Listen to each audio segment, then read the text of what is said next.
Assalamualaikum. Halo anak-anak pintar. Jumpa kembali dengan Pawarta di video pembelajaran secara online. Bagi kalian yang belum subscribe, jangan lupa subscribe dulu channelnya. Dan bagi kalian yang menonton video ini, jangan lupa like, share, dan komen videonya juga ya. Untuk memulai materi pembelajaran kita kali ini, mari kita berdoa menurut agama dan kepercayaan masing-masing. Berdoa dipersilahkan.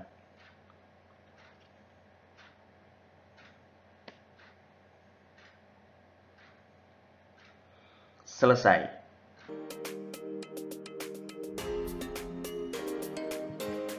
Anak-anak pintar, hari ini kita akan membahas materi mengenai perbandingan sikap tokoh dalam cerita.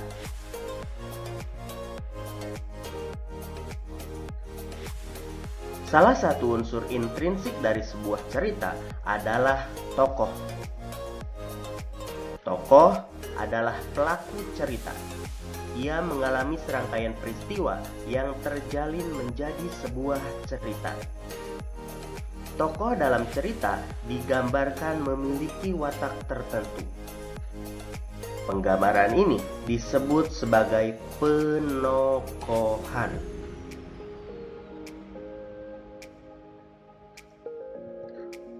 Tokoh juga sebagai pembawa pesan yang dapat diteladani oleh pembaca.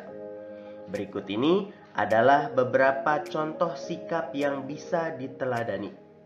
Yang pertama, rajin, kemudian cerdas, lalu ramah, rendah hati, dan juga optimis.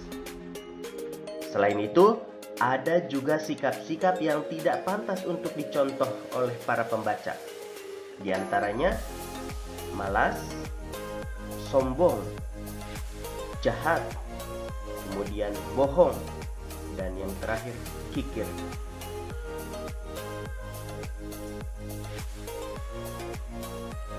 Untuk lebih memahami mengenai sikap-sikap yang ditunjukkan oleh tokoh dalam cerita, kalian bisa secara langsung membandingkan sikap yang ditunjukkan oleh setiap tokoh dalam cerita tersebut.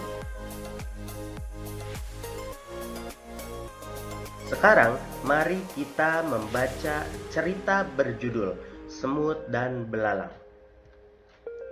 Di tengah hutan, hiduplah seekor semut yang sangat rajin.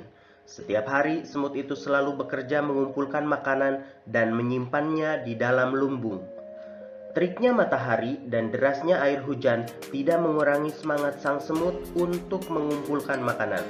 Dengan bersusah payah, sang semut bekerja keras untuk membawa makanan, kemudian dikumpulkan dan disimpan di dalam lumbung rumahnya. Pada suatu hari, ketika sedang bekerja, sang semut bertemu dengan seekor belalang yang sedang asik berjemur sambil bermalas-malasan. "Hai Mut, kamu sedang apa?" tanya belalang. "Aku sedang mengumpulkan makanan untuk persiapan musim dingin," jawab semut. "Ah, buat apa kamu melakukannya sekarang? Musim dingin masih lama. Lebih baik kita bermalas-malasan dahulu," kata belalang lagi. Sang semut tidak memedulikan belalang. Ia tetap bekerja mengumpulkan makanan yang dijumpainya. Demikianlah sepanjang hari, sang semut sibuk bekerja, sementara sang belalang bermalas-malasan. Akhirnya musim dingin tiba. Sang semut yang rajin itu duduk dengan nyaman di dalam rumahnya yang hangat. Ia menikmati makanannya yang berlimpah. Belalang termenung sedih di rumahnya karena tidak memiliki makanan sedikit pun. Saat belalang hampir mati kelaparan, sang semut datang dan memberinya makanan. Sejak saat itu, sang belalang rajin bekerja mengumpulkan makanan seperti sang semut.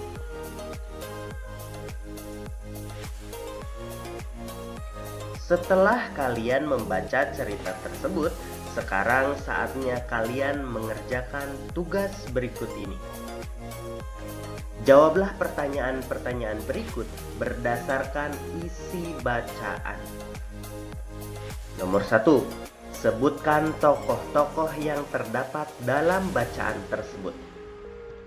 Nomor 2. Apa pendapatmu tentang sikap semut?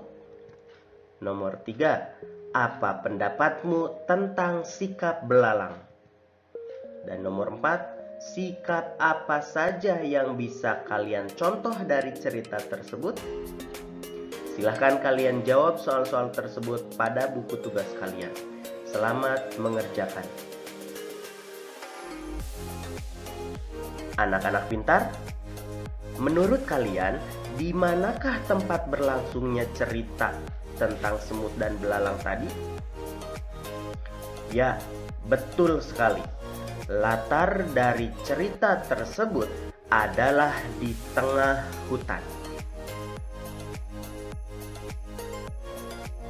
Tahukah kalian kalau hutan menyimpan potensi sumber daya alam yang bisa dimanfaatkan untuk memenuhi kebutuhan manusia?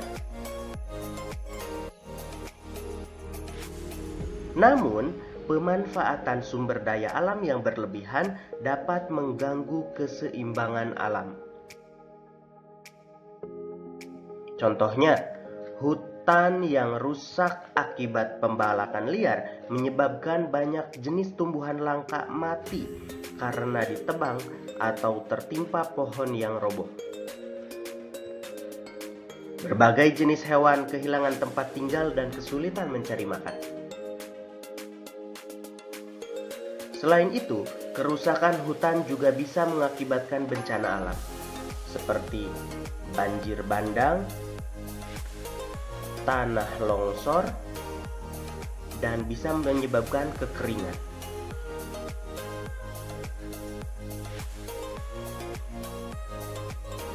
Apa yang harus dilakukan untuk mengatasi hal tersebut? Perlu adanya upaya-upaya yang dilakukan untuk menjaga keseimbangan alam dan juga kelestarian sumber daya alam tersebut. Upaya menjaga keseimbangan alam dan kelestarian sumber daya alam ini dapat dilakukan baik di lingkungan rumah maupun di lingkungan masyarakat. Upaya menjaga keseimbangan alam dan kelestarian sumber daya alam di lingkungan rumah diantaranya adalah dengan melakukan 1. Menghemat penggunaan air. Yang kedua, menghemat penggunaan listrik. Ketiga, menghemat penggunaan bahan bakar. Keempat, menghemat kertas dan mendaur ulang kertas. Kelima, mengurangi penggunaan kantong plastik. Misalkan kalian belanja dengan membawa kantong belanja sendiri. Dan yang keenam, mengurangi produksi sampah. Yang ketujuh, memilah sampah sebelum dibuang. Sedangkan upaya menjaga keseimbangan alam dan kelestarian sumber daya alam di lingkungan masyarakat bisa dilakukan melalui berbagai kegiatan. Di antaranya, yang pertama, melakukan penghijauan di lingkungan sekitar. Yang kedua, melakukan reboisasi di hutan-hutan gundul. Dan yang ketiga, melakukan reklamasi di lokasi bekas tambang. Lokasi bekas tambang biasanya dibiarkan menganga begitu saja. Tanah yang tadinya rata dibiarkan berlubang-lubang dan menyebabkan air bisa tertampung di sana. Sebaiknya kita melakukan reklamasi, yaitu dengan menutup kembali lubang-lubang bekas galian tambang tersebut, kemudian menanaminya dengan tanaman atau dengan pepohonan. Sekarang saatnya mengerjakan tugas berikutnya. Isilah tabel berikut dengan rencana kegiatan yang bisa dilakukan agar lingkungan di sekitarmu tetap terjaga. Silahkan kalian tuliskan rencana kegiatan yang bisa kalian lakukan untuk menjaga lingkungan sungai, kemudian menjaga taman, dan menjaga pantai. Tuliskan rencana kegiatan yang bisa kalian lakukan, kemudian alat yang dibutuhkan untuk mengerjakan rencana kegiatan tersebut. Selamat mengerjakan. Anak-anak pintar, demikianlah materi yang bisa Pak Warta sampaikan pada kesempatan kali ini. Pak Warta kembali berpesan kepada kalian, jagalah kelestarian lingkungan alam di sekitar kalian, mulai dari diri kita sendiri. Akhir kata dari Pak Warta, wassalamualaikum warahmatullahi wabarakatuh.